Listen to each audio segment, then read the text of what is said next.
So hello বন্ধুরা, welcome to my mini blog. So আজকে ডিনারে দেখো আমি কী রান্না করতে চলেছি, তোমরা আশা করি দেখেই বুঝতে পারছো। হ্যাঁ, ফ্রাইড রাইস আর চিকেন কষা। সো এদিকে সব জোগাড়গুলো বড়মশাই করে দিচ্ছে, আর এদিকে আমি দেখো কাজু কিশমিশটা ভিজিয়ে রেখেছিলাম, সেগুলো মানে ভেজে নিচ্ছি, ভেজে তুলে নেবো। আমার আওয়াজ শুনে বুঝতেই পারছো কী পরিমাণ আমার ঠান্ডা লেগেছে, তাই গলার আওয়াজটা বেরোচ্ছেই না কি বলবো। আর এই যে এদিকে চাল দিয়ে দিয়েছি, ভেজিটেবলসগুলো ভাজা হয়ে গেলো, তো ভাতে চিনি দেওয়া হয়ে গেছে। জাস্ট তাড়াতাড়ি মাম্মাম তো খেতে পারবে না, তাই ওর জন্য যে রুটি, তার মধ্যে আমাকে একটু দেখিয়ে দিলাম ঢং করে। নাকগুলো এত জ্বালা করছে, এত ঠান্ডা পড়েছে, কী পরিমাণ ঠান্ডা কি বলবো, বাড়ি থেকে তো বেরোনোই যাচ্ছে না, এত ঠান্ডা। সো চলো বেশি বকবক না করে দেখায় যাক রেসিপিটা তোমাদের।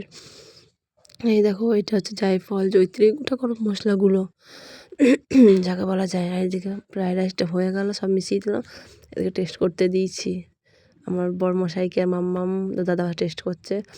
চিকেনটা দিয়ে কষাচ্ছি, আর শীতের রাতে ফ্রাইড রাইস আর গরম গরম চিকেন কষা, ও কম্বিনেশনটা আমার তো দারুণ লাগে। কার কার এরকম গ্রেভিওয়ালা চিকেন আর ফ্রাইড রাইস ভালো লাগে, আমায় তাড়াতাড়ি কমেন্ট করে জানিও। আর এই যে দেখো মাম্মামও টেস্ট করছে এদিকে, ও ভিডিওতে দেখে দেখে, ছোটো বেবি, বুঝতেই তো পারছেই। দেখো খালি বলছে মা খুব সুন্দর হয়। দেখো অবশেষে আমরা খেতে নিয়ে বসে গেছি সবার জন্য, সব আমারটাও দেখাচ্ছি। আমার ভিডিও যদি ভালো লাগে থাকে লাইক কমেন্ট শেয়ার আর সাবস্ক্রাইব হতে অবশ্যই করে দিও। দেখা হচ্ছে পরের ব্লগে। তো টাটা।